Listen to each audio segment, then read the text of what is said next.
Okay. Hello, everyone. Welcome to another episode.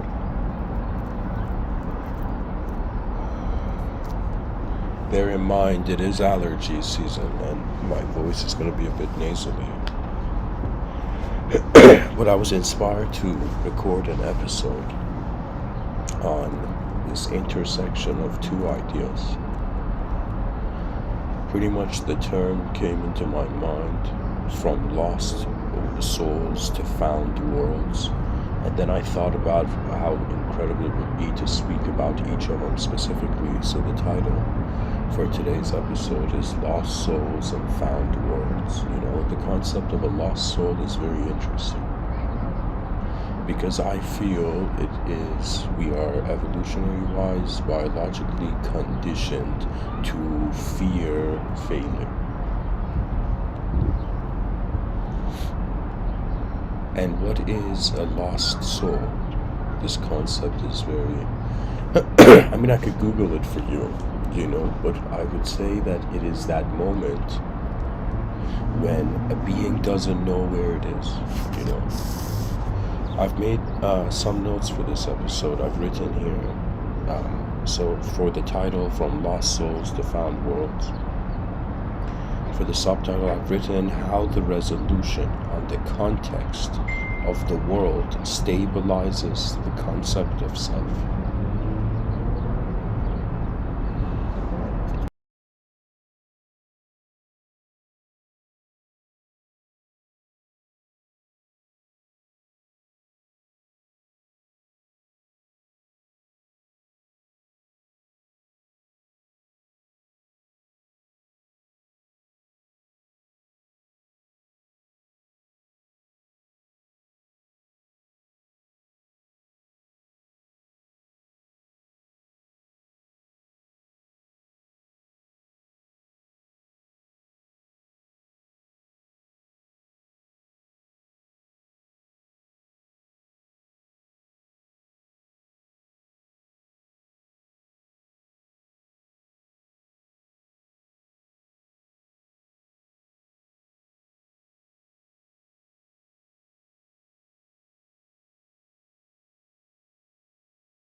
Hang on, guys, I gotta correct some of my notes here.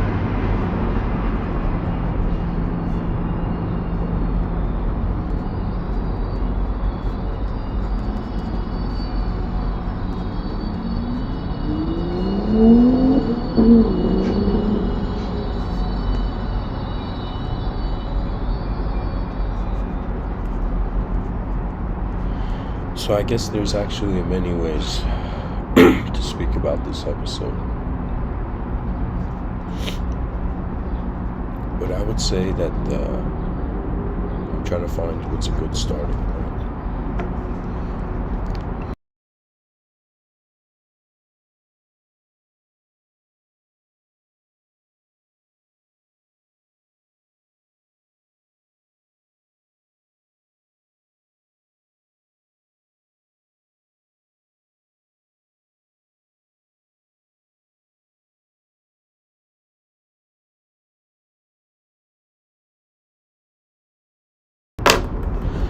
Okay.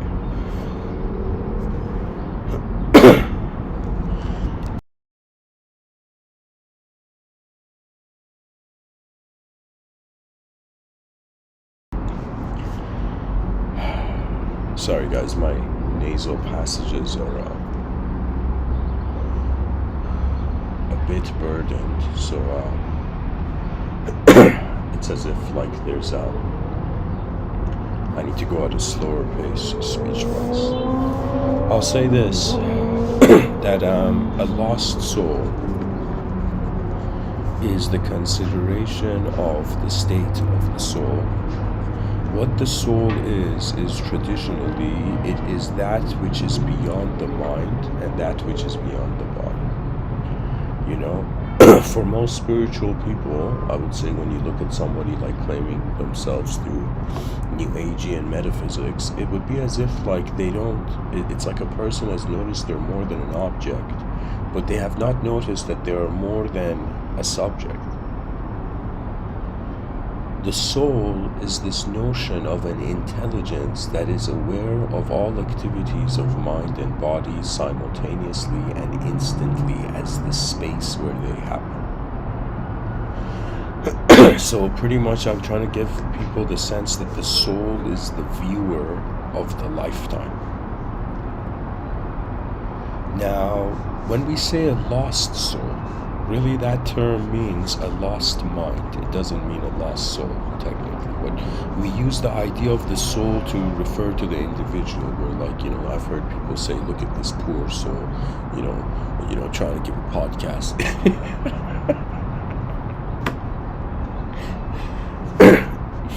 I could potentially break, the record of how many people on the planet potentially think I'm a lost soul or somebody who's found a new world. The idea of the lost soul is the mind that has no presumption on the future. The lost soul is another way of saying the individual has disconnected with the intelligent rhythms of the story. Like a character that is disconnected, the individual is disconnected from the world, and the character has disconnected from the story. The settings of the story.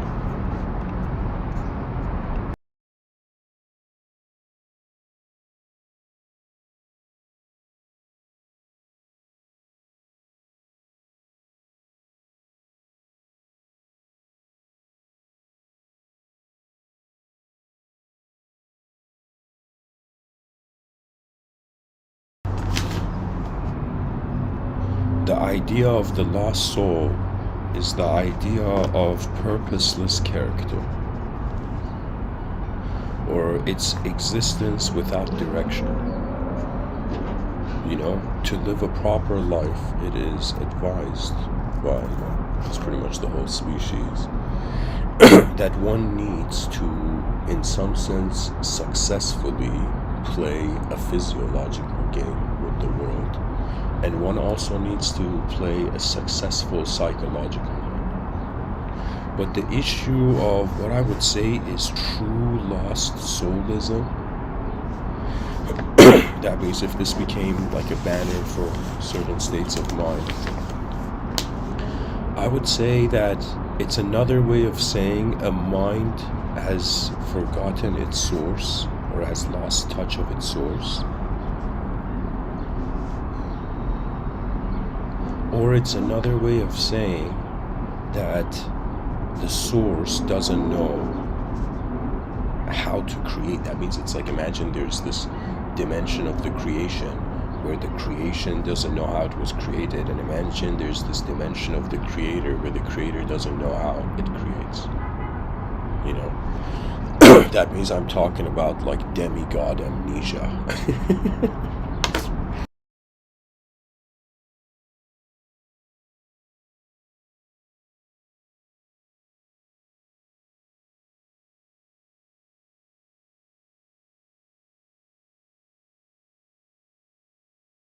It would be similar to, for example, Thor forgetting he has a hammer.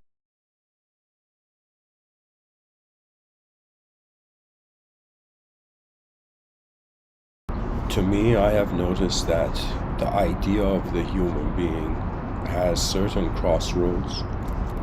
Pretty much there's two options for this biological creature on this rock. It continues as the humanized identity, as the human identity, or it experiences dehumanized states of being. Right now, this is still too soon for 2022. That means like somebody can talk about dehumanization, but people are gonna find it strange. But in the future, it's gonna be like an event. It's gonna be like something we're journeying towards. That means if you think about an advanced humanity, the humanity has advanced in all humanized dimensions, and now the only thing left is the dehumanized dimension. It's another way of saying where once you have found a sort of compassion for the human, then after you have successfully experienced your compassion for the human archetype, then other archetypes remain.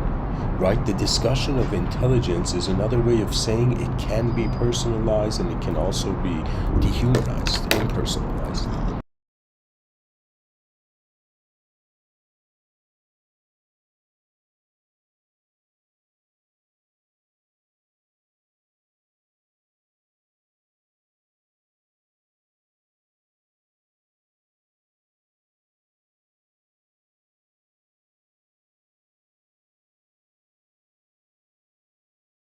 You know, it seems that the West holds Leonardo da Vinci in high honor, and Leonardo da Vinci is known as a polymath. I mean, aside from that, I don't know that much about him. But I know that he has this quote, which I'm going to read for you now. He says, "The greatest deception men suffer is from their own opinions."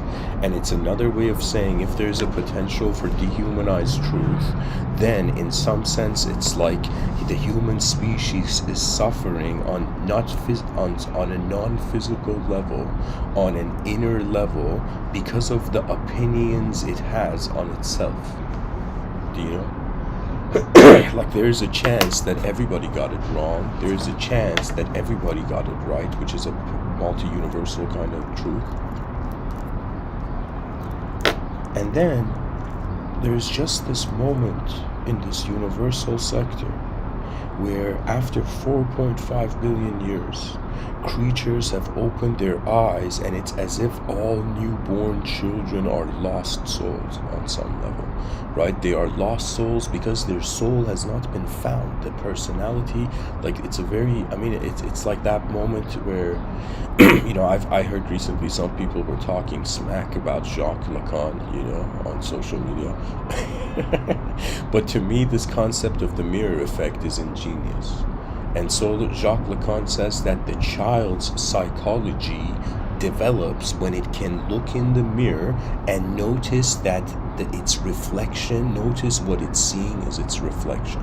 Like there's animals in wildlife that can't notice a mirror. Like a mirror freaks them out. A mirror is like, you know, divine experience for like, let's say, for the lesser species. But for the human species, a mirror is a clear reflection.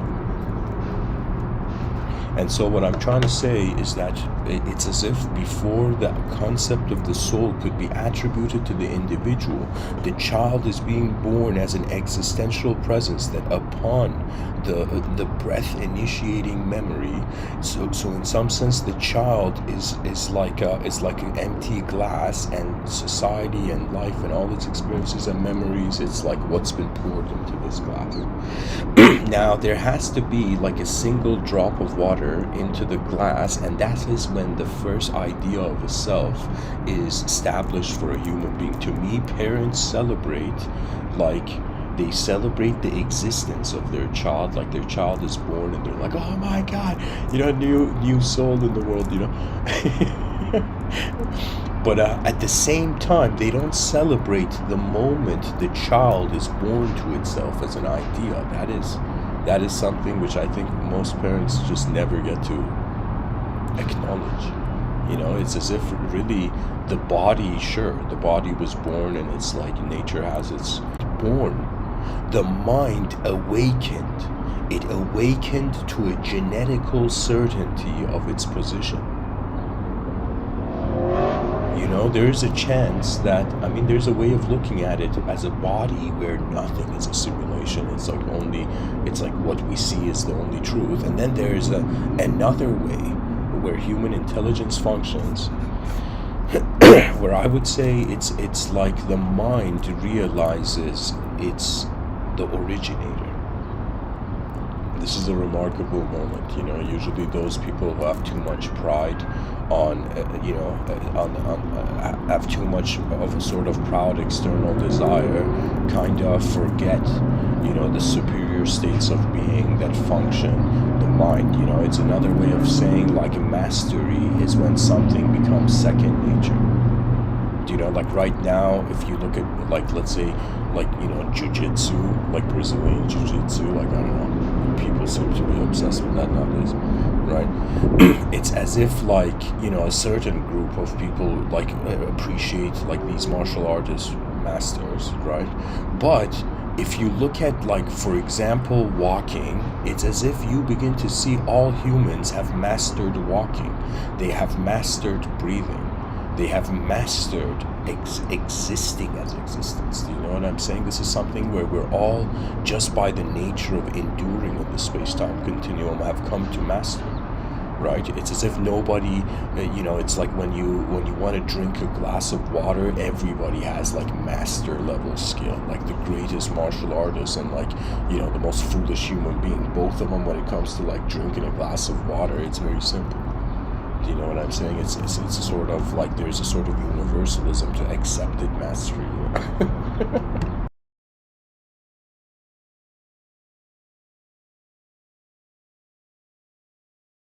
You know, my favorite movie in existence, due to sentimental reasons, was the movie Gladiator. And there's, I believe it's a deleted scene, or I could be wrong, but there's a scene in the movie where Maximus, this gladiator, this kind of fallen general that is in some sense, you know, challenging an emperor, he's kind of like he's shackled, he's chained underneath the Colosseum or something, and his general buddy, who at the beginning of the film, his commander buddy, who at the beginning of the film, like, was his right-hand man who betrays him, he comes to him at this end, like, it's pretty much the end of the movie here, in the film Gladiator. He comes to Maximus, this main character, and he says, "I'm a soldier, I will obey," which is another way of saying, if you want me to release you from your chains, tell me and I'll release you. Right? He's saying, like, the army is here, I can release you. And then the main character is like such a wise archetype that Maximus looks at this guy and says, nature never says something like this. I don't know the exact words, but the idea is, like, Maximus tells him nature never puts one in a situation where it hasn't already prepared them for. And I feel when it comes to the human ability to wonder about its intelligence, genetics, biology has given us a certain ability. It's as if we are prepared for existence in as much of a strange way as we are not prepared. Right? Like, there's so many things that are happening or that will happen. There's just too many unknown variables in this system. And the human intelligence is starting from what? From a position of knowledge. To me, this notion of lost souls and found worlds, not are they just a sort of poetic duality, like a perfect poetic duality, but it's as if the lost soul is how a known position, how a known entity fears the unknown. So I am saying, like, whatever your ego is, when it fears the unknown, that is the symptom of a lost soul. Right? Because that is why it's lost, because the concept is there. You know, there's some mighty beings where I don't know how I internally learned this. Do you know, whether it was the feats of imagination or whether it was like a sort of, you know, transcendental fearless nature. I don't know how, but I realized that there is an attitude towards this planet where greatness is the starting point. Usually for people it's the ending point. But for some who they are liberated beyond how their imagination possesses their reality. Like, what I'm trying to tell people is that the concept of the lost soul is the known fearing the unknown.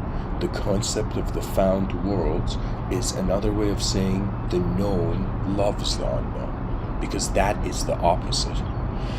You know, it's as if, like, when somebody's doing something and it's not working, and then they got to think, at some part of their mind's going to think, would the opposite work? Like, if we are all behaving like temporary beings and civilization is inefficient, could it be that if there was a psychological shift of human beings treating themselves like eternal beings, like immortal beings? Like, imagine you were a mortal being with an immortal being psychology, not the ignorance, careless part, but with the ability to not fear how nature is happening. Once the lost soul realizes that the concept of lost is arising because the free will has not accessed awareness yet. You know?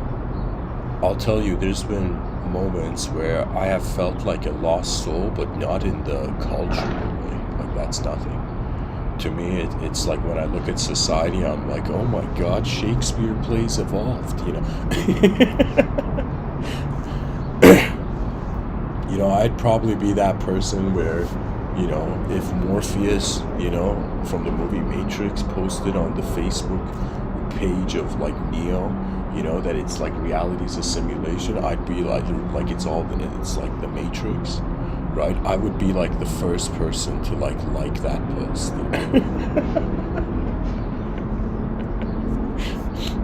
You know, we are living in a matrix, but the matrix is based on what moves first. If the world moves first, your sense of self is going to feel like a simulation.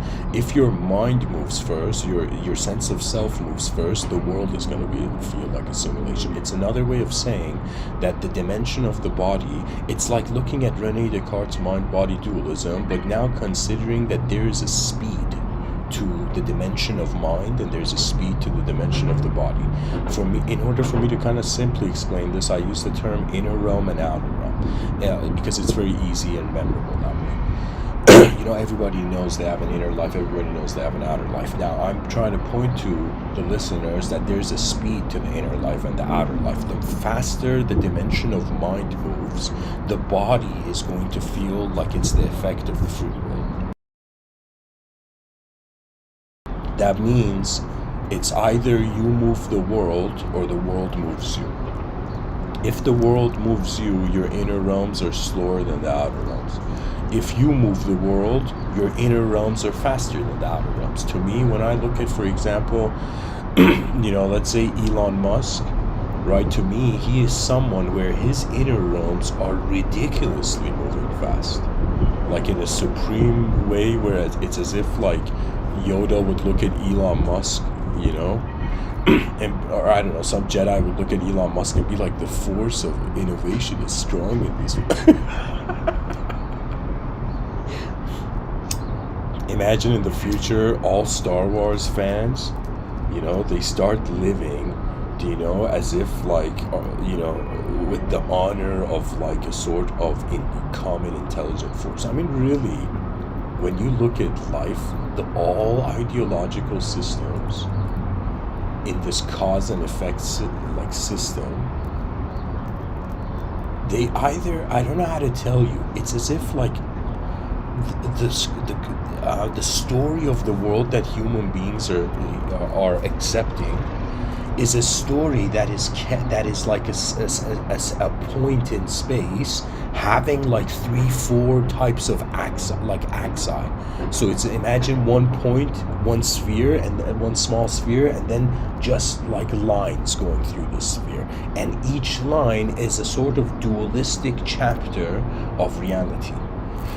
It's another way of saying you could look at this world, see it as simple or complex, right? You could look at this world, see it as empty or full. You could look at this world, see it as known and unknown. When the human mind, you can say when the human intelligence begins to recognize how duality is an underlying code for how the ego can even consider a separate self and moving in an unknown world.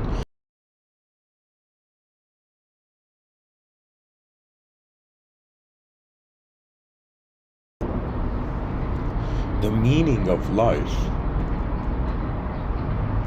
is to actually wonder about what meaning means. Do you know? What is the meaning of meaning? Why do creatures in a temporary physical system and in a limitless, let's say, in a non-physical mental system, why do these creatures seek meaning? What is meaning but the activation of potential?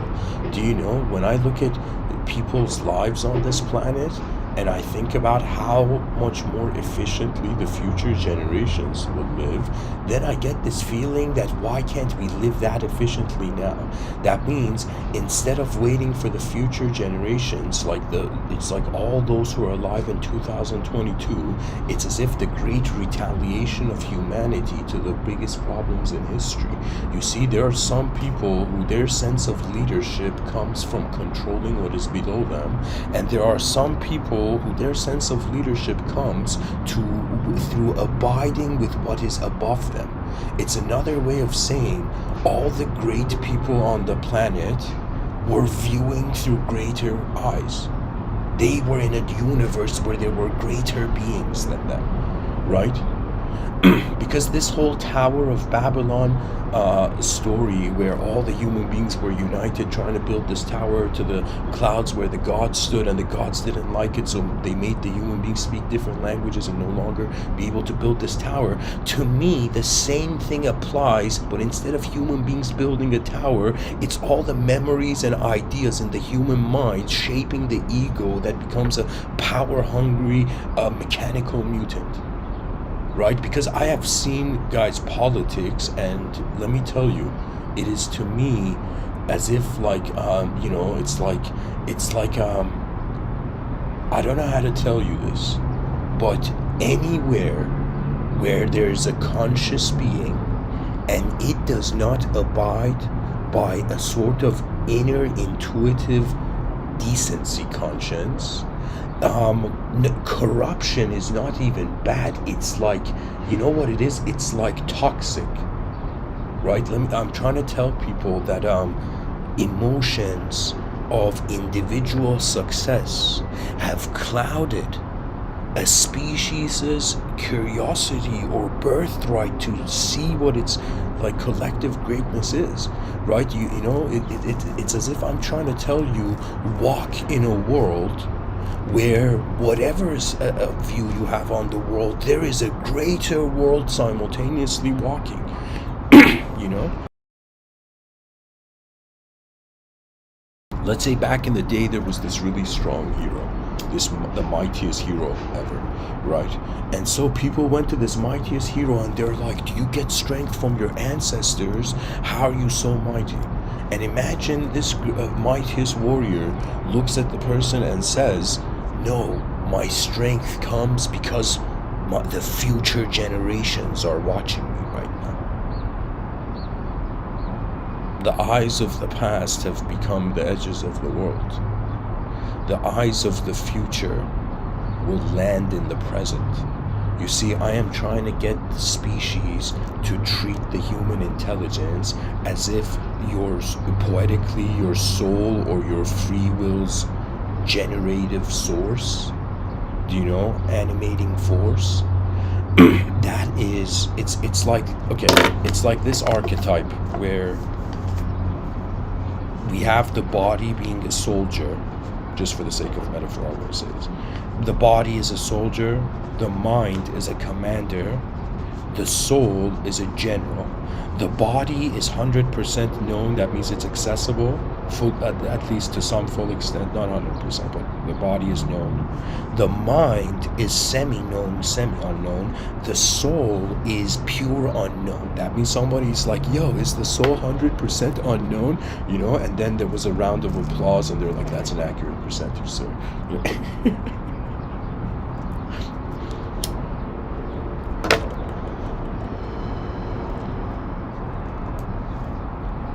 So the soul is the general, and it's another way of saying when a conceptual entity reaches the end, which is a sort of non-conceptual existence, this entity goes on its last stand.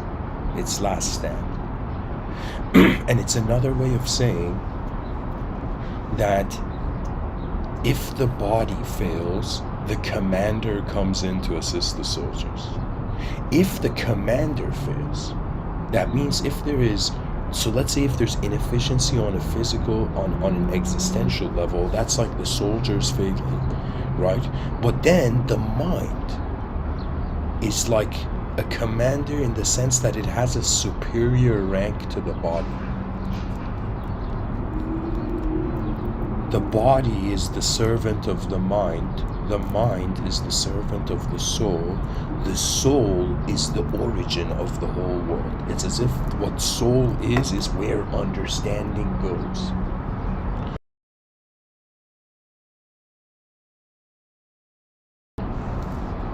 One can feel a sense of honestly being a lost soul where you don't feel you're a lost soul on earth. You feel you're a lost soul in the cosmos. It's as if the person really wanted to know where they are, then they're like, wait a minute, the universe is endless. It's like, what do we do with an endless universe as temporary biological creatures that are still caught in the era of, it's as if back in the day, idol worship, 2000, currently we come to modern times, idea worship. That means rather than the spirit of exploration of the unknown inspiring people towards their greater journey, it's as if ideas have to be combated. There is a war of language. To me, honestly, I'll say something bizarre here, but something I think it will fascinate some people, that language is behaving like an alien. Language is behaving like an alien that is trying to possess something. And people are going to be like, Mr. Within, what are you saying? Is language an alien? I'm not. Language doesn't have a, like, how do I tell you? The way human beings have had a relationship with language has been one where the convictions of the inner realm limit the ability of the outer realms. You know, Bruce Lee,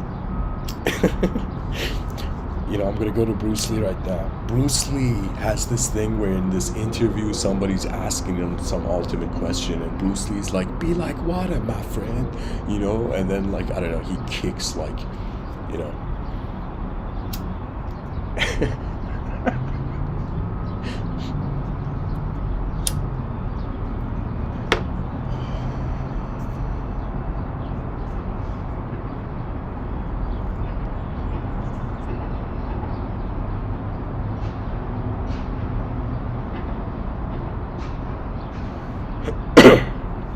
Bruce Lee says, be like water. And I took that statement being advice for the mind. If one treats their mind like water, they are treating it as if it is capable of shifting into various states. The cool thing about life is that we don't have to imagine it. It's free imagination. That's the cool thing about existence. It's like work, less to do. That means imagine the start of the universe was like infinite beings trying to create, like imagine what we call the cosmos is like the artwork of higher dimensions. And we're like, no way, we're being like, part of the art gallery of, the inconceivable. Honestly, I have this view where we're all being, like, if there's a chance that this universe is one being, as if, like, you try to fathom a universal organism, right? An organism the size of the universe. And it's as if we are being its memory. It's as if, are we being the universe, if the whole universe is being intelligent, or where the body is being activated in, or is in some sense the mind just like a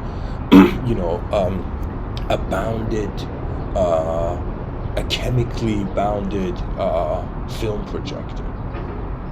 Because to me, the mind, the brain is like, you can't argue that it's not a video. It's not like our brains are acting like video cameras, okay?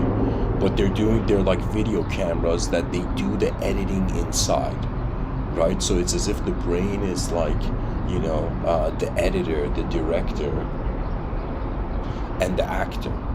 It's like trying to be these three roles at the same time. Right? The brain, what it is, it's an instrument, and based on how you play this instrument, it generates a result.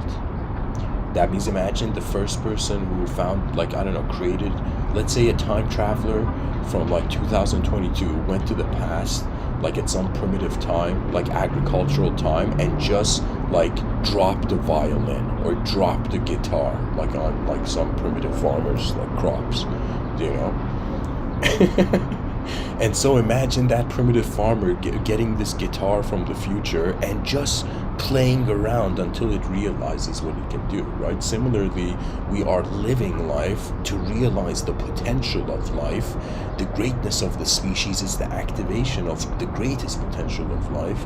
And pretty much it's as if, you know, when greatness enters the room, failure never existed. That's the ability of the future. It can live in a way that not only all our ancestors, like all those archetypes, rest easy, you know? That means imagine not just caring for the physical existence of your ancestors, but caring for their psychological existence and caring for their inner unknown witnessing of the realm.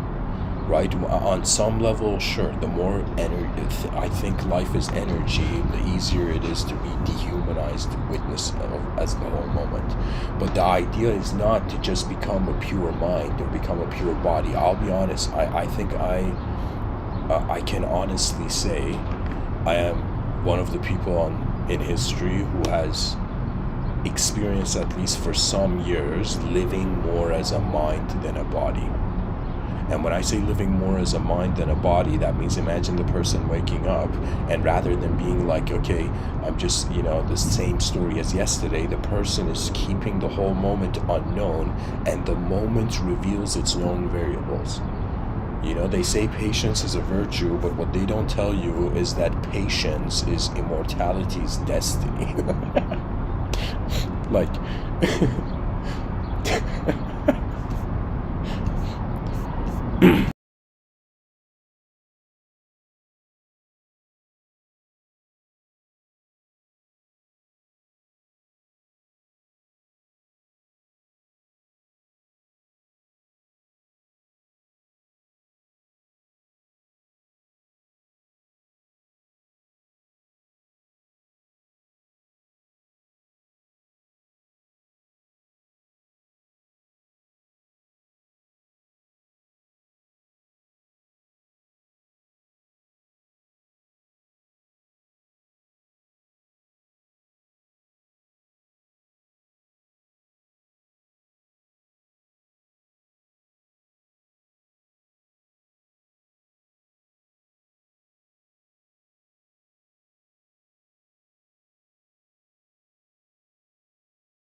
Sorry guys, this was on mute and I was just, rekindling poetry. Oh man. Okay, I'll summarize. Because it was a technical issue from this side.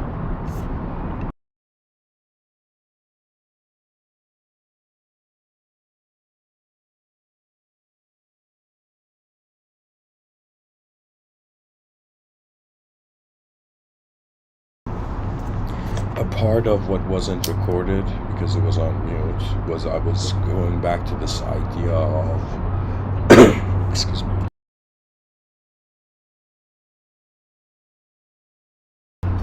Oh my god. I was going back to this idea of just looking at the body, mind, soul, as if there is a body as a soldier, the mind is a commander, the soul is the general. And I was saying how that metaphor has a brilliance to it because the general, from somewhere where the armies in the front lines can't reach, is overwatching, in some sense, the whole battlefield. So the general is as if watching everything more accurately than even the soldiers, you know.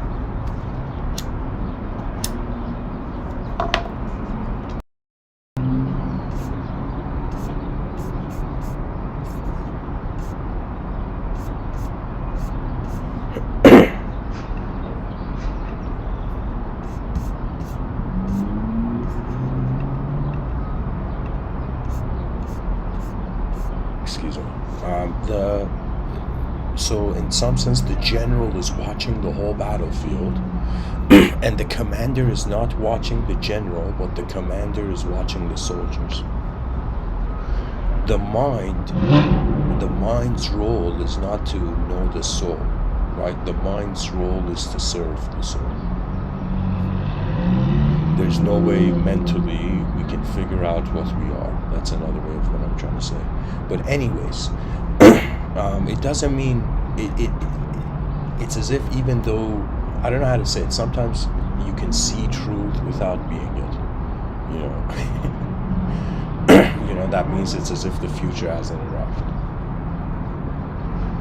To me, the commander's job, the soldier's job, is to trust the commander, trust the general, and fearlessly, go forth. The body's job, like the greatness of soldiers, is their endurance. That means the greater the soldier, their intelligence was calibrated to how important it was for them to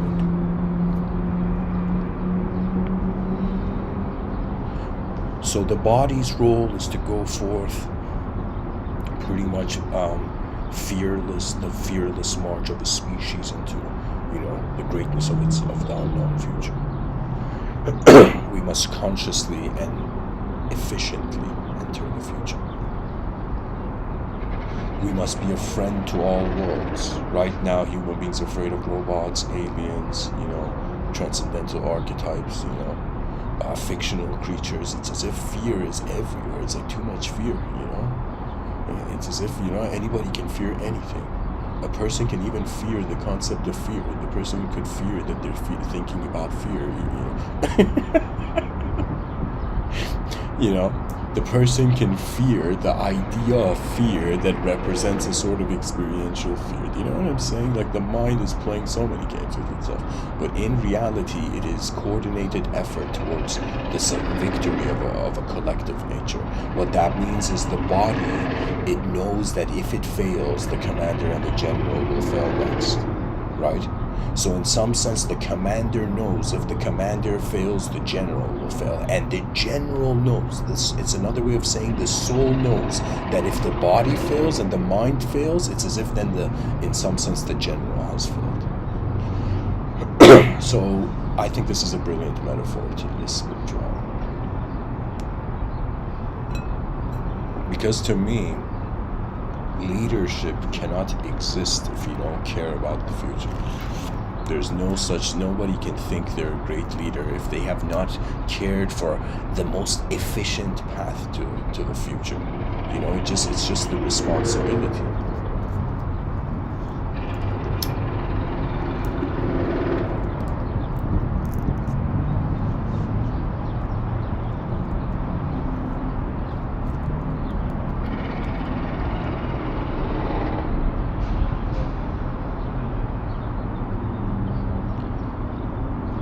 let's say the archetype of the lost soul is when the known self meets the unknown world. But if the known self meets the unknown self, then the unknown world will be known as the unknown self. It's another way of saying that there's a dimension where it's like the brain is projecting its own world overlaid upon the actual elemental existential world. And so when we can't tell these two apart, then ignorance is unleashed.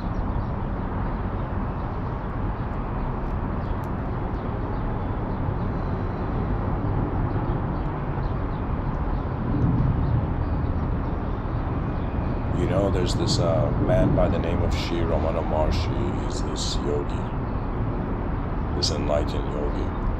Somebody asked him, how do you get enlightened? And, or I should rephrase it, somebody asked him, how does the ego get enlightened? And Ramana Maharshi, this liberated being, he gives this metaphor where he says the ego is like a stick where you use to prepare all the other sticks in the campfire, where at the end you throw that stick into the fire. It's another way of saying the ego is a tool to orchestrate all dimensions of perception, so when the self is gone, all the other dimensions, they hold their value. It's like the notion of inner peace being an outer peace being an efficient conditional, like just application of just whatever the species has.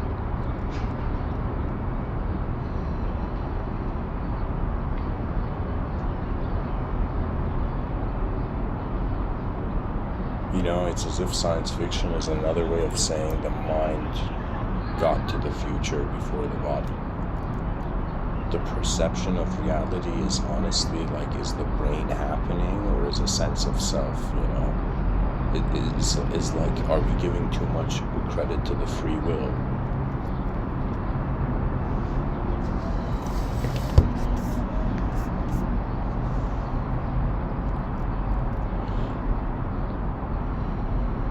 I think it's just a kind of cycles of the world where possibilities of manifestation arise, and then these possibilities, they subside.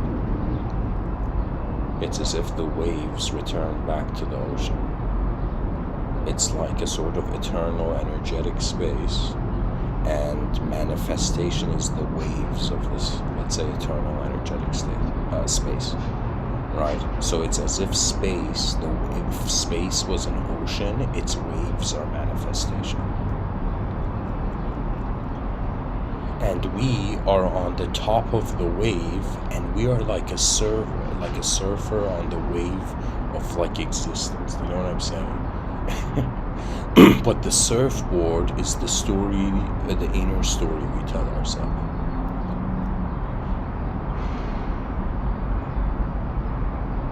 To me, like, true enlightenment is when the human being realizes objects, they act in accordance to their nature, and subjects also act in accordance to the nature of the attention holding them. If a person just chooses, let's say, effortless continuity,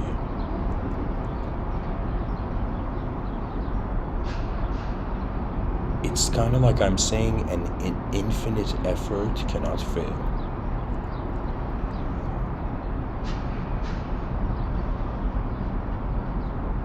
Like, it's honestly the difference of a psychology of a temporary being and a non-temporary being. The psychology of a non-temporary being probabilizes the future, but it doesn't bring it to cause like emotional reaction in the present.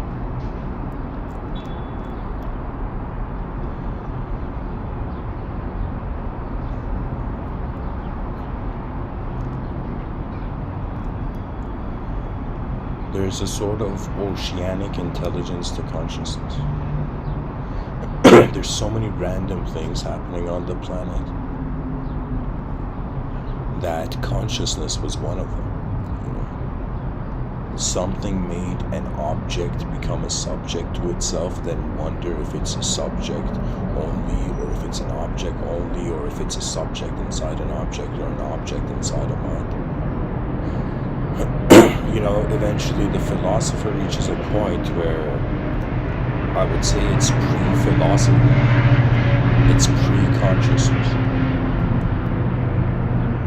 Pre-consciousness is another way of saying pre the possibility of selfhood. There are dehumanized truths and there's humanized truths. A lost soul has entered a dehumanized truth,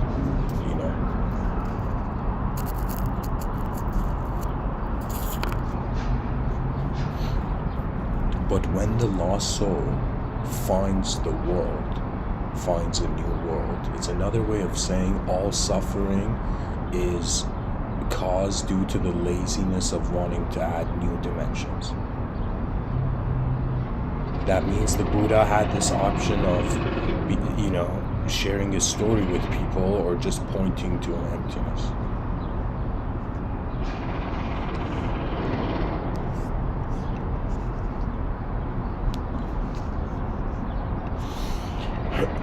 Excuse me.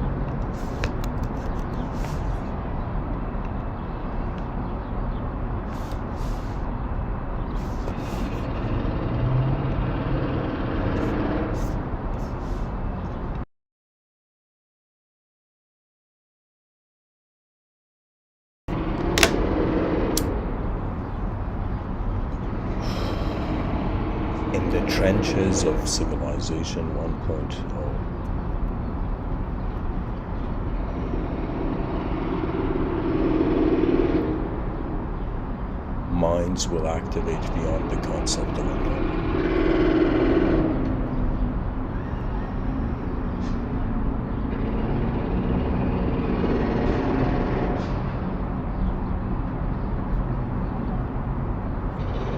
An advanced civilization is like when the potential of a species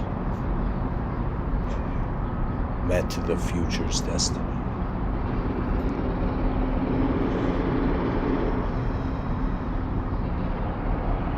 If a person has the concept of any dimension of reality being lost, that means you have to choose how you connect it to the idea of the world. When a human being thinks it's suffering, that's the starting point, is the self creating meaning and then including the findings of the world. If a person turns the world into themselves, they will realize that the mind, as much as it can choose to see itself as a subjective individual ego or name, the mind is actually being the whole world for us. The mind is experiencing itself as a worldly being. The body is experiencing itself as a character in a world, a self in a world.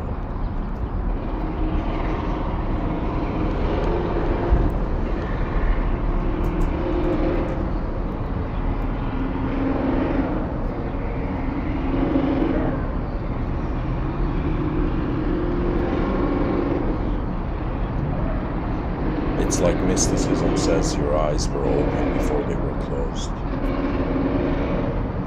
Before they could close.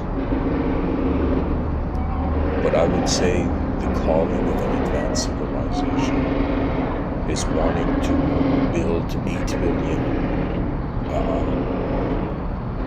paradises in one giant canvas.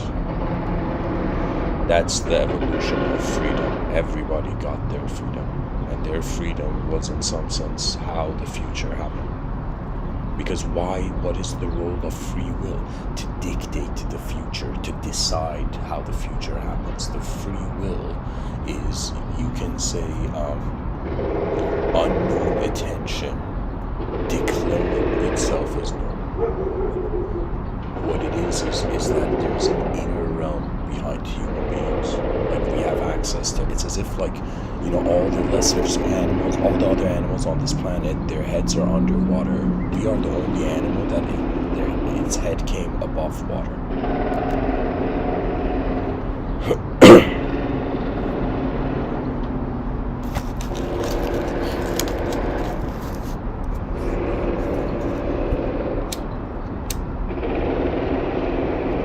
You know how they say there's of course, biological evolution. The journey of the creation of the eyes was underwater, and then this animal stepped out of water. But what if, hilariously, someone could create this hypothetical story where what if aliens came and scooped up a bunch of these fish that didn't have the courage to go outside of the water and just threw them on the ground? You see, the world is standing in such emptiness, in such nothingness, right, that it can be anything. And that's how the imagination works. The imagination has the freedom, or has a creative freedom. It's like the architect behind your eyes shapes the behavior in front.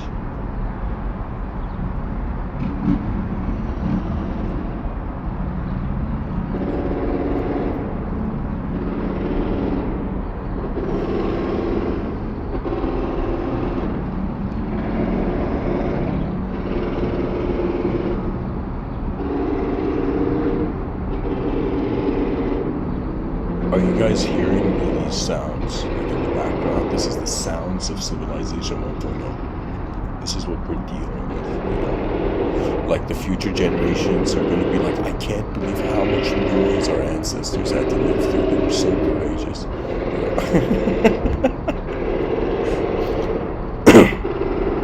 Like to think about how many unnatural sounds have entered the natural evolution of a species is remarkable. Like this sound is probably all creatures in its vicinity are just reacting what is this never heard before sound?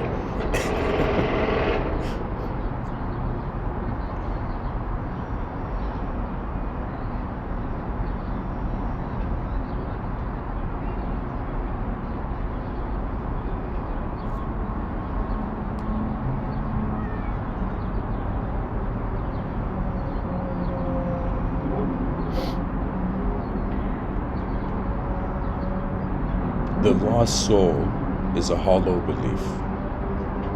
The found world cannot be conceptualized because it's an experiential occurrence. Right now, more than ever, this is really what happens when you actually tap into the honor of a collective self.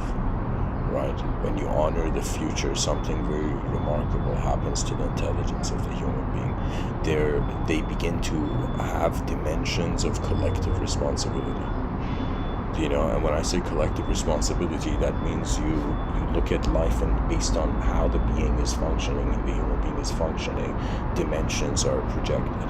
Right? But if the person realizes that the idea of the world is the self of all selves, all the selves are being in the world, and the world can be seen as a self, right? So what I'm trying to say is that the evolution of intelligence on this planet, instead of being in a school of transcendental graduation or whatever, we are all guests, and the world is kind of think of it as a house party or a guest house or something, right?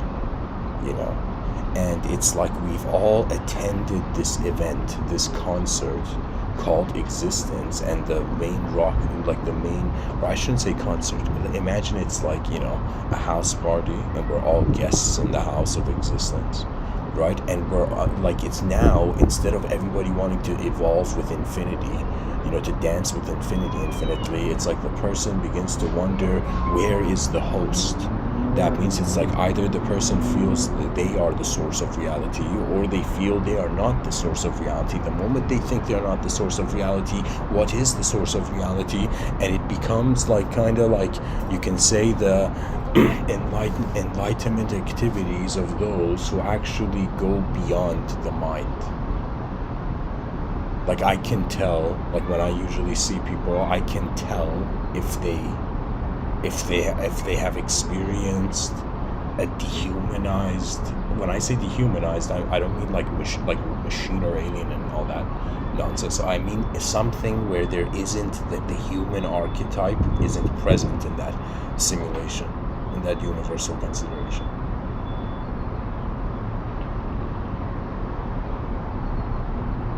The most interesting way I can look at life really is that it's like 8 billion unknown minds, and there's more coming. There's so many human beings entering this system, and we have no clue how their DNA, will shape information for their souls to, in some sense, find the world.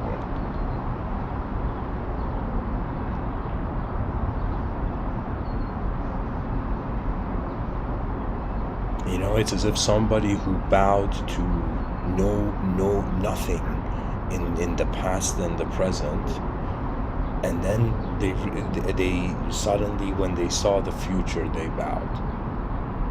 When they realized that the inconceivable is the evolution of all infinite archetypes, when the story of man, whether it's efficient or inefficient, reaches a point where it realizes it has no end, the continuity of the human species in the void of this cosmos is a story that, like this, it's like the characters inside a story, are writing the story, and they don't want the story to end. We are those characters. Our ancestors have been those characters. Our children's children will be those characters.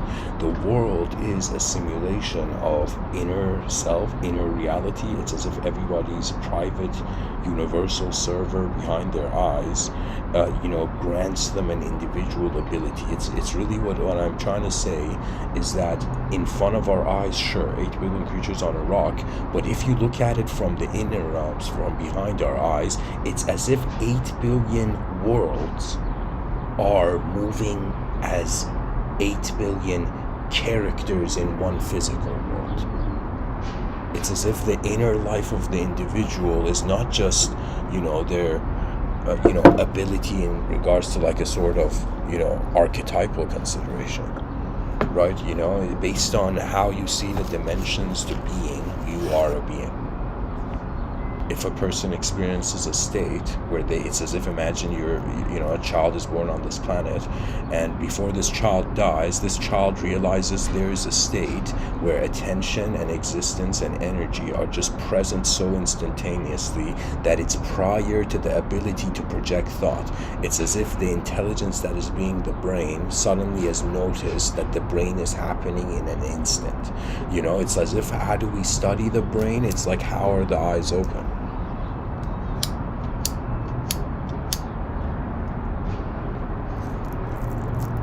The world is an opportunity where, as a unique attention has opened its eyes. That's the story of our world. The unknown started breathing, and then it started to notice itself breathing. When the species doesn't fear the unknown, we don't fear duality, which is another way of saying the good and bad shenanigans goes away. And the species realizes it can have a way more advanced outlook on morality and everything. To me, the way I am, like I'm writing a book on this, people will see it soon. But what it is that it's this notion of civilization 2.0 being designed as if children in that civilization will be taught that all conceptual, as if not only they will be taught about the inner realms and outer realms, they will, do you know what I'm saying? The children will realize that all conceptual characters and, let's say, all conceptual narratives they have like the possibility of an individual self is either everything is the void, either everything is a singular truth, either everything is a dualistic loop, either everything is an infinite movement, right? That means pretty much you can look at this world and it could be hollow. You know, there's this concept of a hollow earth. Now imagine a hollow universe. Now there could be this view of like, you know, the singular truth, where this is what religion is. And to me, the preachings of singularity that's time traveler. That's what a time traveler would do. Like, to me, if this is the greatest clue. You know, some people look at religious revelation and they're like, yo, we can't trust who said it. But I'll tell you, to me, the fact that a concept like this exists, where there was some people, like the prophets in the past were like shepherds who were just going about their life, and suddenly there was some sort of divine intervention, something as a very strange inner realm, unique inner realm event took place, whatever its motivation was, but just something strange happened, and the prophets began telling, you know, let's say the savageness of people at the time, even though there was savage dimensions everywhere, do you know? That means it's really hard to not be a savage in a savage world, do you know? But I'm telling you, the prophets, they spoke about an inconceivable singularity. That means the prophet Abraham has done something in the history of all the things that human beings can do. That is just, to me, as if a time traveler's message was properly received. It's another way of saying, what is the reason of savage, desire-bound creatures to wonder, to worship an inconceivable, singular truth?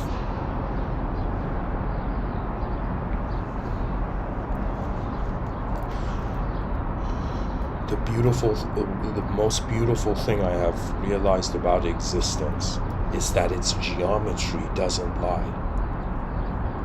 The meaning we put in phenomena could be artificial, but I am telling you, what is looking cannot be.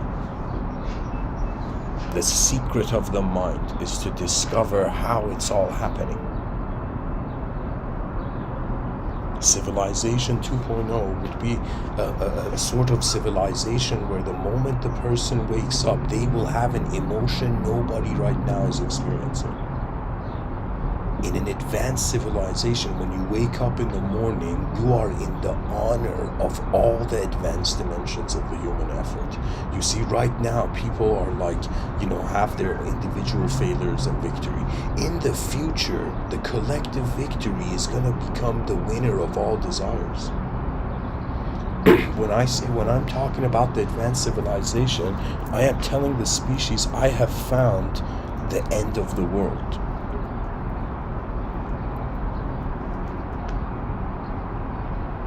And when I say the end of the world, I mean the realization that the dimensions of intelligence this creature is destined for surpass the way it is now. The future is great because our eyes are there.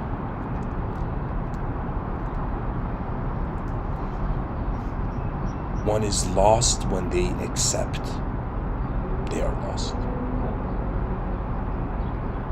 You know, to me there was this scene, I don't know what the name of this Japanese like comic-based anime was called, okay? But I think viewers will know if I talk about it.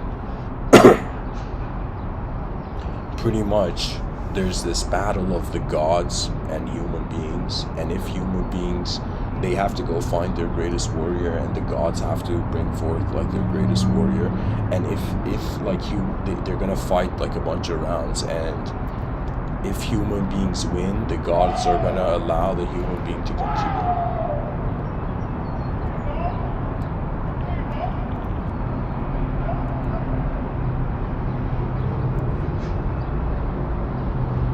There's a episode of this show where, and of course it's a work of fiction, but where the god Poseidon is fighting Miyamoto Musashi, I think. And Miyamoto, I believe it was Miyamoto Musashi, and Miyamoto Musashi is one of the most, I would say he is the fighters of, he's one of the pure fighter archetypes. And he was such a great fighter that when he would fight in this show, this is how they're depicting it, in the show, whoever he would fight, he would intentionally lose. But when he would go back, let's say, to his training, because he had fought like another martial art master, he knew how that guy would fight, and in his mind he fought like 1,000 battles. So pretty much you see this scenario where there's like this human warrior which is on like a savant genius level, calculating like thousands of ways to like, countless ways to like fight this god, and Poseidon is like this arrogant, god of power or whatnot in the show, right? And then Miyamoto Musashi wins, right? And then there's just this kind of very heartfelt scene where it was like, greatness was not egos bulldozering themselves into future victory. It's as if it's the true ability speaks for itself.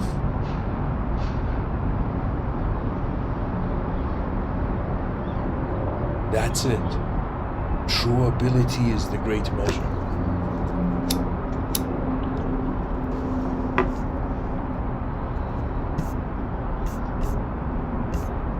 Let me see, are people still watching this?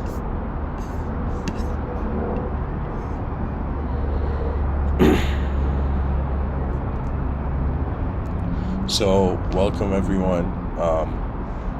The chat section is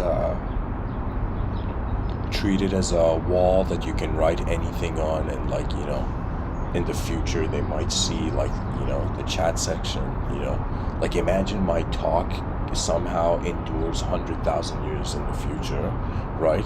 What's written on the chat section would be equivalent to like caveman paintings on the, like, the wall of the cave,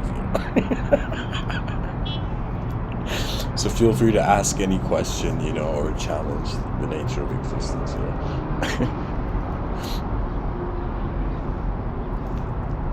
And I'll also share this thing. I should probably dedicate an episode to explaining people again how to like listen to these talks. But the best way I would recommend people to listen to these talks is not to like binge watch them, but to actually have a numerical relationship where you, let's say, like for me, the way I listen to in my own talk sometimes, right? Just to see, kind of like a quality check, But I would say I look at the clock.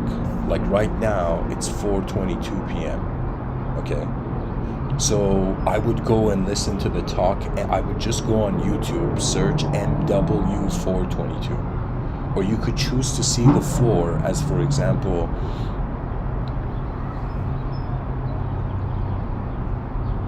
like 1623 you could go watch too. Like, do you know what I'm saying? It's all intuitive based. These talks I'm giving, honestly, it's like you're just, it's like a cyber art gallery. It's like, what's the paint made of? Language. Can you imagine, like, let's say like some deity figure, let's say like Hermes, the archetype of Hermes from Egyptian mythology, like the archetype of, I don't know, like a god of wisdom or whatnot. Okay, imagine like, Hermes came to a person, and then the person was like, who are you? And when Hermes came to explain himself, he was not Hermes. You see, this is the brilliance of reality.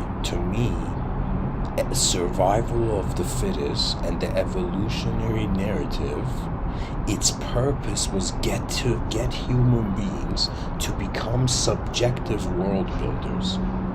You see, nature is doing something so ingenious that before you can, let's say, love or hate it, you're looking at nature and being like, what is it doing? Like, you know, it's as if like it's moving in a way where our inner conceptions may not be enough to satisfy its mystery. What I'm trying to tell people is that the theater of gods and men go away when you realize every living being is accessing a new relationship with the world for the first time.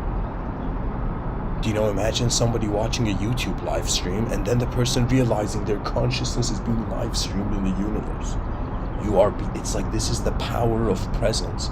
The personality can be lost, can be found, endless, like, you know, attributes can be given to it. But when it comes to your presence is how you were being an intelligent observer of the moment before a personality through a name was linked to the biology.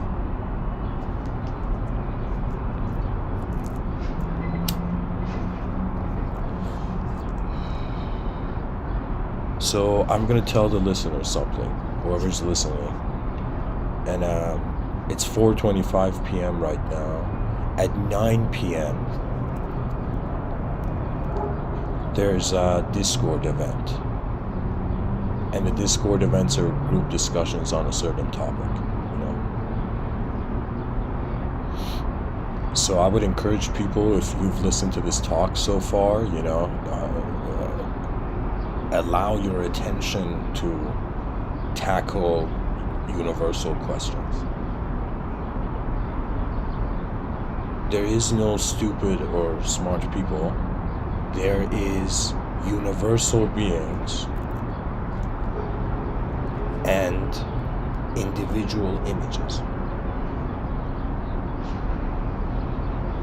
I don't know how to say this, but the mind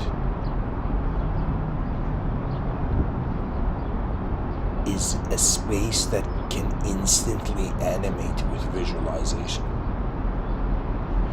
Like right now, I'm looking at these clouds in the sky from my balcony, and I can close my eyes and visualize the color of that cloud change. It's as if my mind takes the outer realms, and it like, this is the ability of the mind. I shouldn't say mind, but it's like for every human being, you take in the world. You know what it is? It's like light hits an object. You know, light is like an energy carrier. So light hits an object, it hits your eyes, okay? And then when light goes through, like it reflects off an object, goes inside your eyes, it still keeps going. The light beam doesn't stop. The light beam, and this is where there's a bit of poetic way of saying it, the light beam hits an inner self. What I'm trying to tell you is light is being perception, perception is being the access to existence.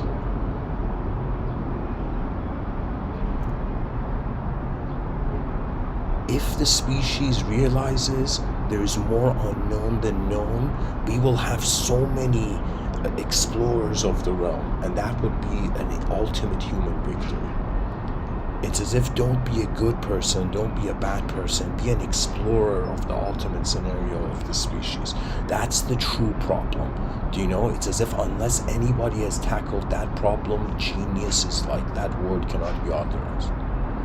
Do you know? It's as if there's no point of being victorious in a world that is defeated, unless the world truth declares its own victory, right? It's as if the ability after 4.5 billion years for a part of the earth to go beyond the earth. We are living at a point where we think our homes are at the surface of the planet. The sky is our home. We don't realize it, you know? There's going to be in the future, probably like 700 years, let's say, from now, or 600 years from now, you know, children born in sky cities, and they're like, where was the child born? Where's the child from? And the child's from the sky. You see, that it's as if the ego is liberated once the ultimate collective victory is there. It's as if they tell a person, do you want the world to win, or do you want to win? And the person just looks at it and says, if the world wins, everybody wins. Do you see? It's the bypass. It's how the ego chooses to define itself by the value of its future, potential value of the future, than whatever the past painted. It's like, to me, it's very important, because where the attention of 8 billion creatures on the human beings goes, where that attention goes is where the greatest ability for doing something is. Right? It's as if there's 8 billion, imagine, creatures on the shoulder of a giant, and the giant is walking and listening to all these creatures, but the 8 billion creatures on the shoulder of this giant can't decide what to tell the giant. Do you know?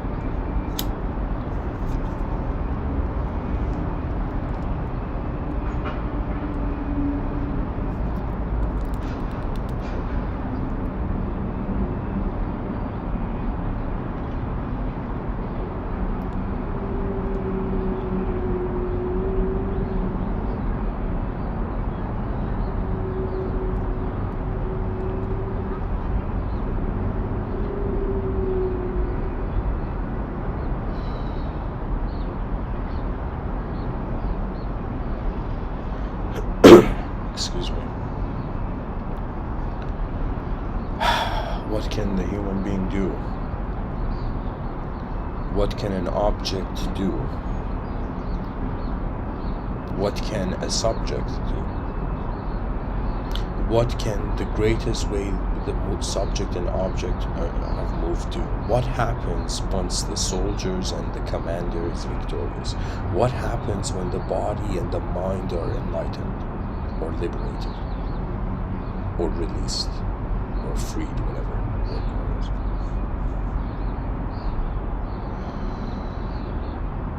The general's task is done. The soul is like this unknown sphere that is animating perception, and it's doing this for forever. It will be unknown to the body and the mind, but it's as if the general has its reasons, and it's like nature's mystery could be meaningful to greater dimensions. Devotion towards the source of the most advanced life.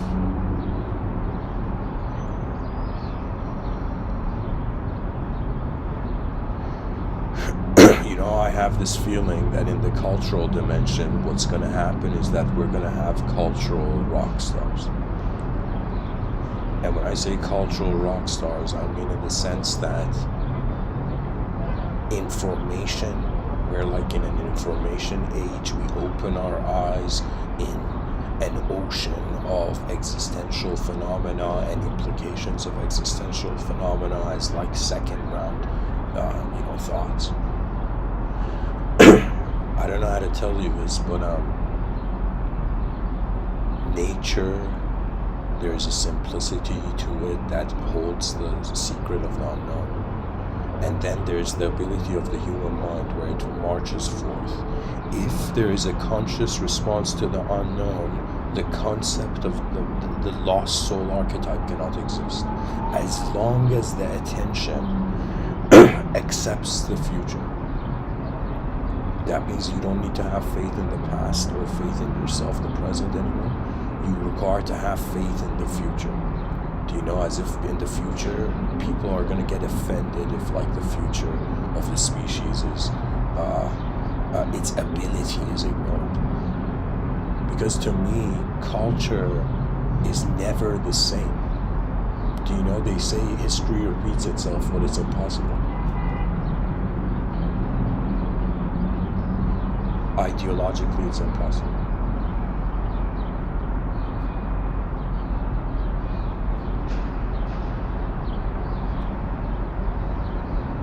Everything happens as if new variables change the universe. The great journey of the, let's say the great pilgrimage of 8 billion biological entities, or billions of whatever number, billion, biological entities. The great pilgrimage of matter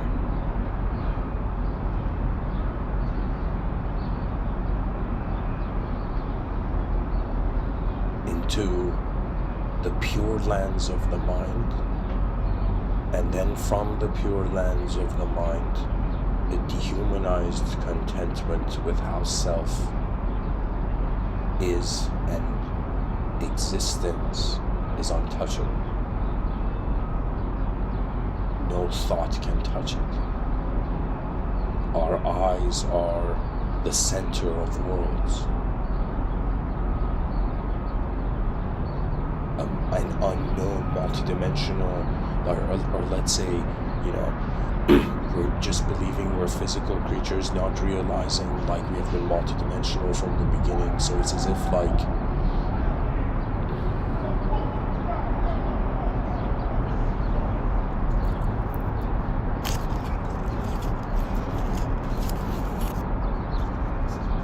ignorance is inefficient. But ignorance means the trust to see beyond the current dimensions as well. If we want to surpass the ignorance. It's as if, like, imagine like somebody was training in their inner realms. Let's say just like we have martial artists, right, in the outer realms, we have, let's say, martial artists of the inner realms. Or you can say, I would use the term pilots of the inner realms.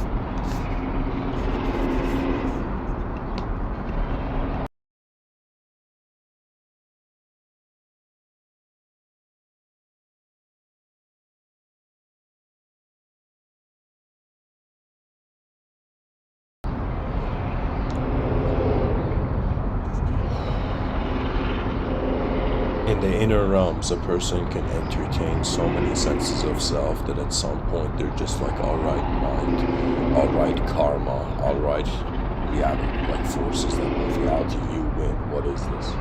Right? And then it's another way of saying the logos reminds you how you are beyond it.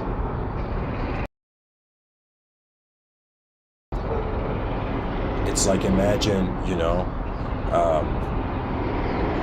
there was an angel saves this person's life, and then the person thanks the angel, and the angel's like, don't thank me, thank yourself.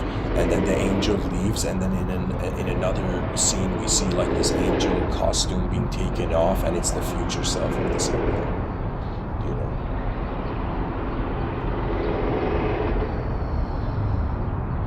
Really what it is redemption is the restoration of the balance of the simpler levels of life. One can choose to have a sort of Tetris approach to how experience is being accumulated.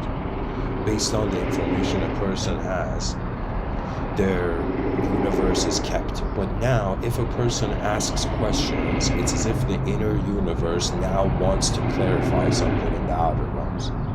It's as if the world behind your eyes begins to happen in ways where the egoic desire now targets to, as if like, it's like, how can I tell you, greatness is the greatest desire. Really.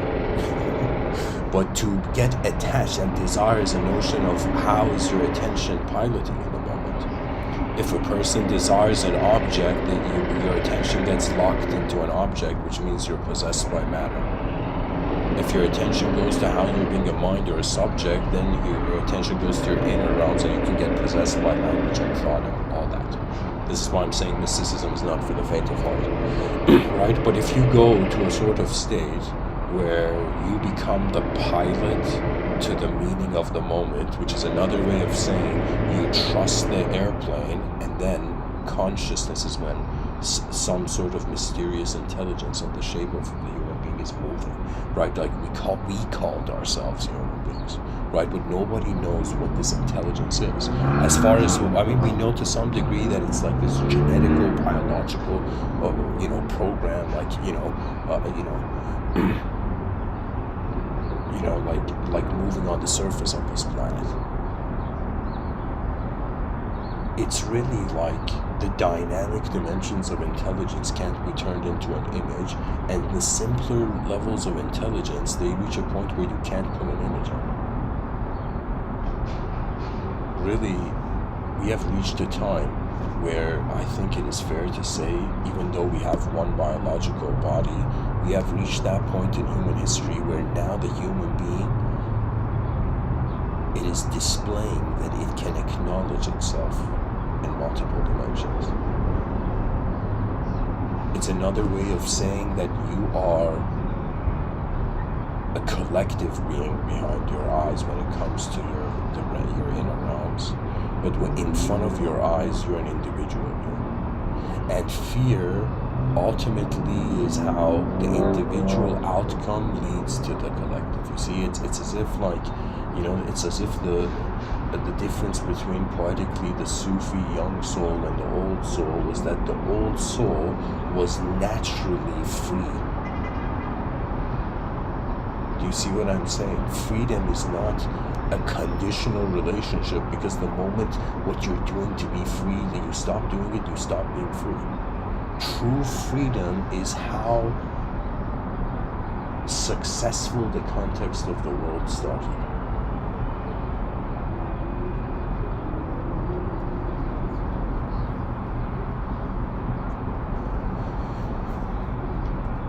And even if you are a lost soul, because they say, like in certain religious narratives, there's lesser dimensions.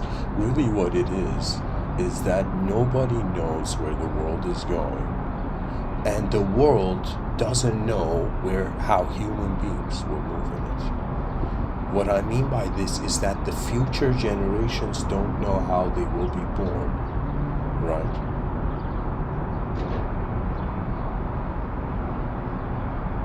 But they will know how they are born when they look at themselves in the mirror.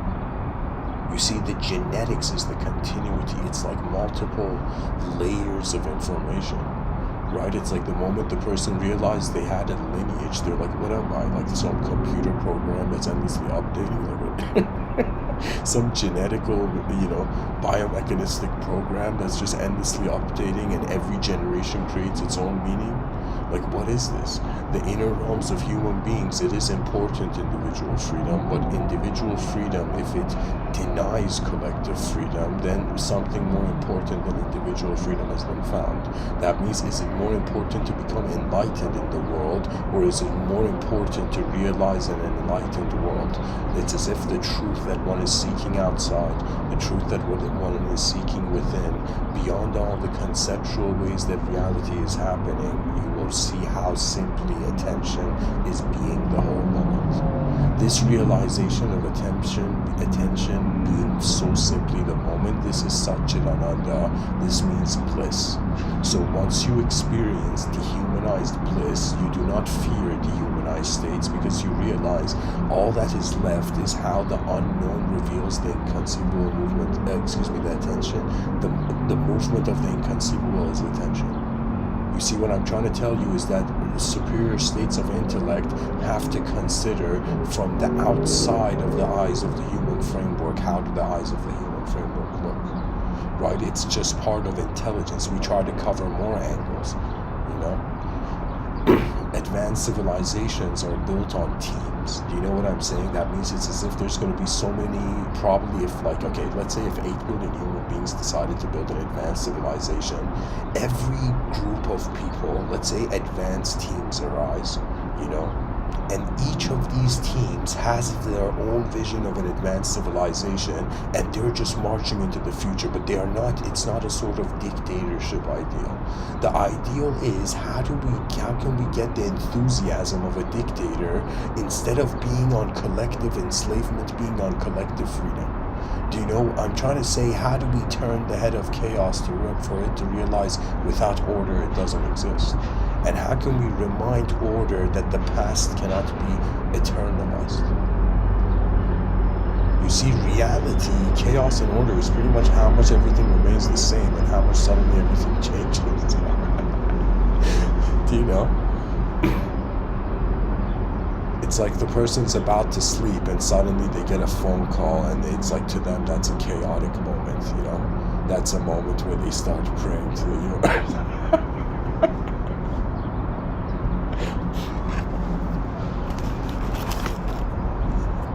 Oh man.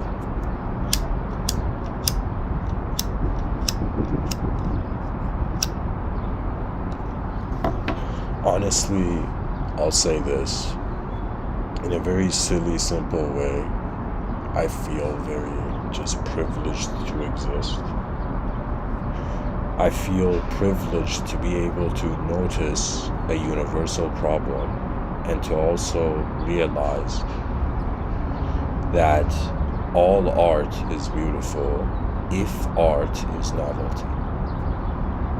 To me, the romance of future generations is going to be with how there are so many new ways that the world can be looked at that it hasn't been yet. We have reached a point where the whole species needs to collaborate on a gigantic research project to figure out what is going on, to then, in some sense, from the information of a collective, honorable presence, as decide how to enter the future. You see, you know what it is? It's honestly, to me, I sometimes see it like this, where humanity, our species, to me, like the word species, it translates to me as kingdom. When I think about humanity, like how important it is, I think about like how important is a kingdom being sieged, you know? And what is countering the human archetype is, in some sense, the notion of nothing. You know, some people are afraid of the dark, some people are afraid of nothing, you know. As a philosopher, I would say, early in my life, sure, I would look at nothing and be, it's like, what am I looking at? It's nothing. It's as if, how do we give a meaning to nothing? You know, how can the human mind ever conceive the word nothing? Do you know, how can the dictionary ever write a definition to the word nothing?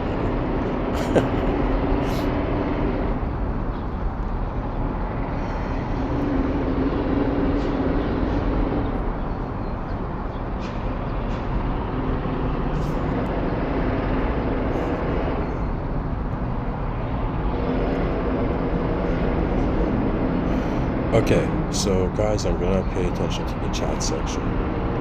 Maybe the noise will settle down at some point. I don't know how loud the background music is, but I think it's pretty loud. So I recommend people to just, open a tab and just play some other song in the background, set the volume to like 70% to kind of track their notes or whatever the fuck.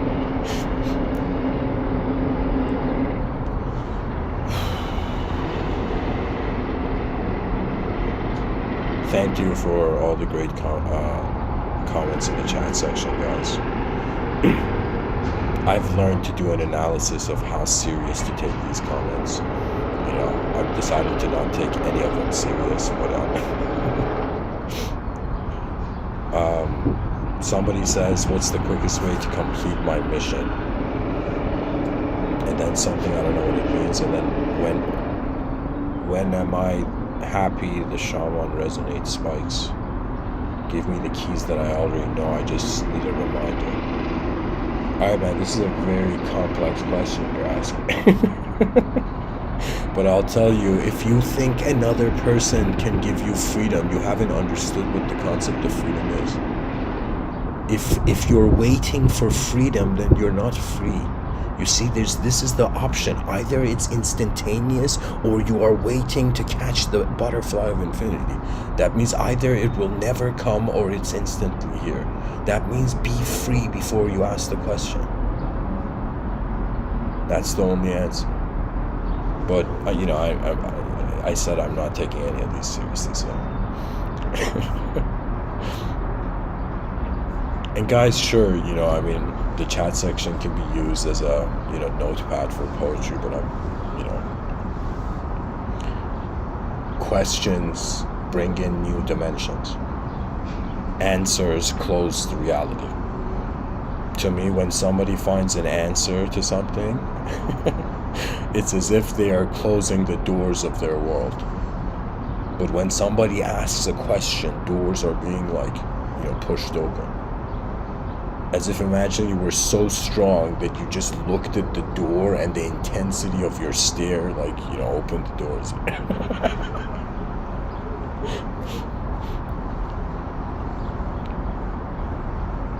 To me, honestly, the greatest task in 2020 up to the year 2050, where there's a predicted, let's say technological singularity. I don't know. I think that's too soon, but anyways, I think what human beings need to do is realize that this future of civilization is gonna become more like a technology. Okay, it's as if it's like, who knew, nature and the color green turned into, silver and gold. In the future, I'm sure, like, everybody's gonna walk in like some Iron Man suit, and they're gonna show off with like graffitis and like, just like how people look at like phones now. I can totally see people looking at like roboticized, personas that way.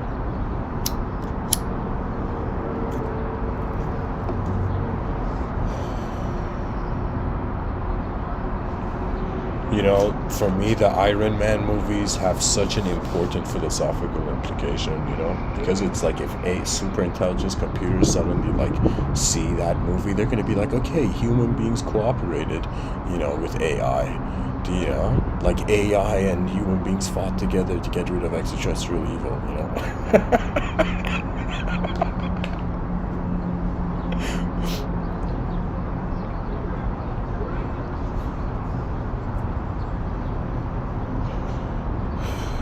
Philosophy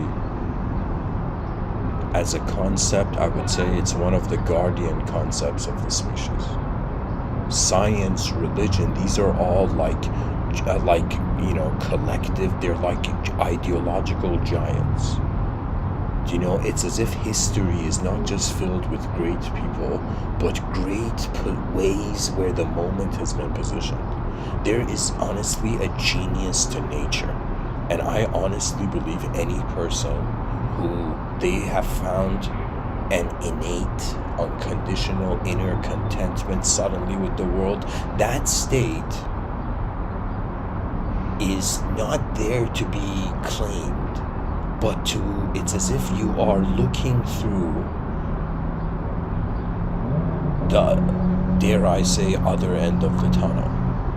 So what I'm trying to say, that it's as if the mortal influences of the creation of an entity realize that intelligence is the event of space.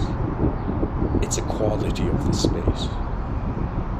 Your presence is another way of saying, trust the world that is being you.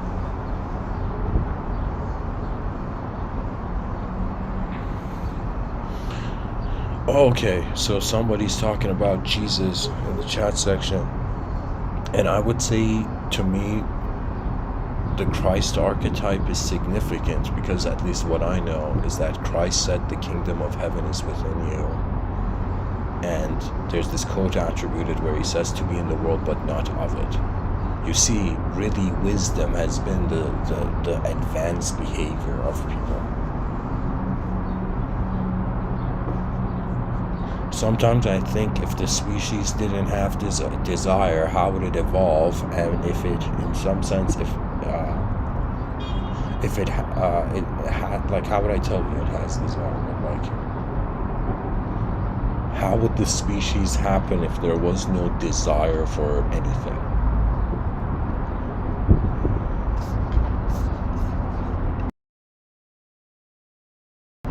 Just like, let's say, a person walking from one world into another.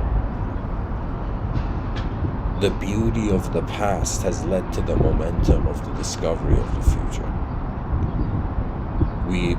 This is the game of knowledge, guys. You go and try to see what the furthest past has said, and you see the furthest past was bias recording. So pretty much when historians are like, what is this? Are we making this shit up? Like students of history are having like an existential crisis, but pretty much the idea is we go so far back that we see that we can't see. That's the answer.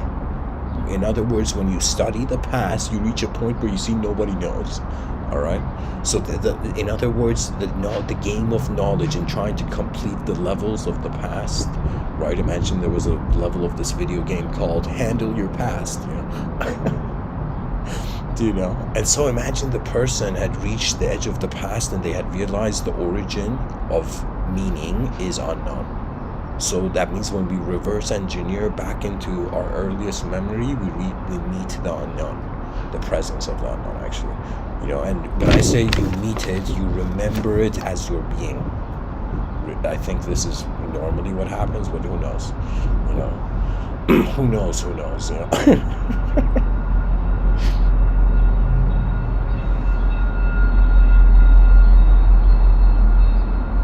And after you have completed the level of the past, you realize the past is being created based on how you're being in the present.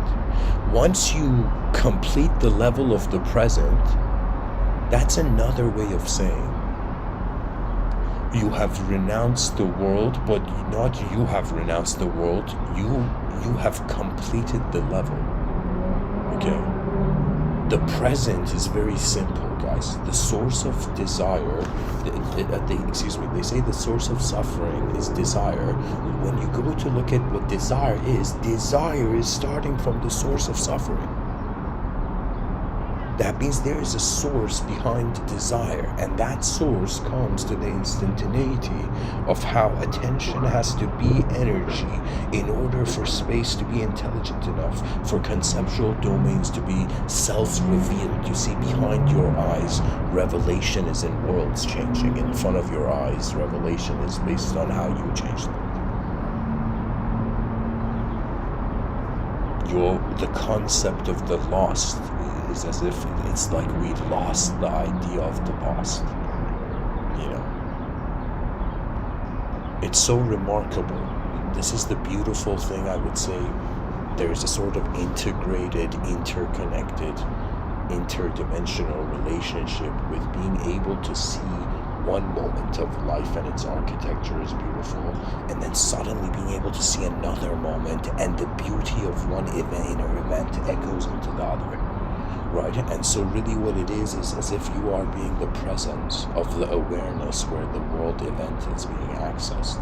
Then there comes existential humility. This is when the human being realizes, oh my God, I'm just such a, simple evolutionary creature, just, getting by, right? And then, continuing through the eons,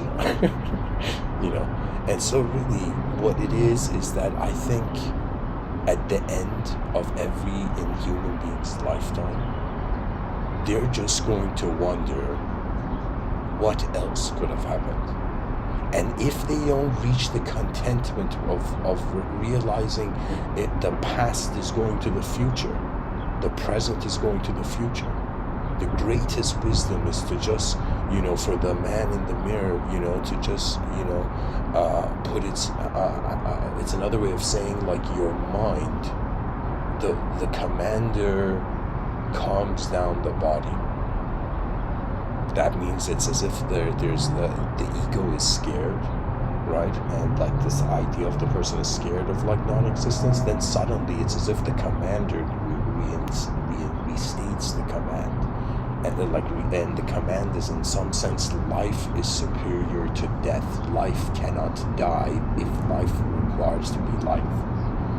Do you see? It's as if energy is untouchable by change on some essential level. Essence-based level. What can I say?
Sorry guys, there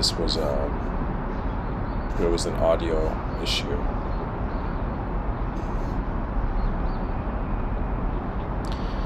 Ah, man.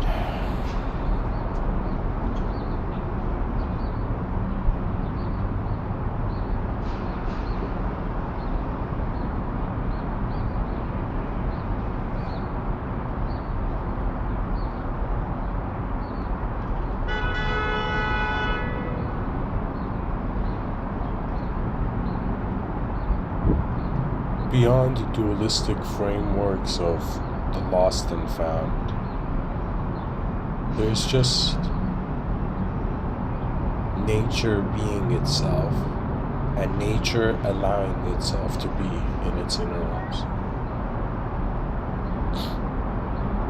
You know, I always think that there's there isn't a concept of a genius, but there is always a genius moment or angle to everything. Like somebody could do anything and then think that somebody on the planet can do what they're doing like way better, so that means the better way of doing whatever they're doing exists, right? It's as if you see the I would say the genius probability or the genius possibility, right? And when I say genius is an angle that wasn't accessible from before, but once it's accessible, it solves the problem of the dimensions it's made from. Anyways, guys, this episode has gone long enough. Thank you for listening, and whoever you are, wonder about the freedom behind your eyes as much as you wonder about the freedom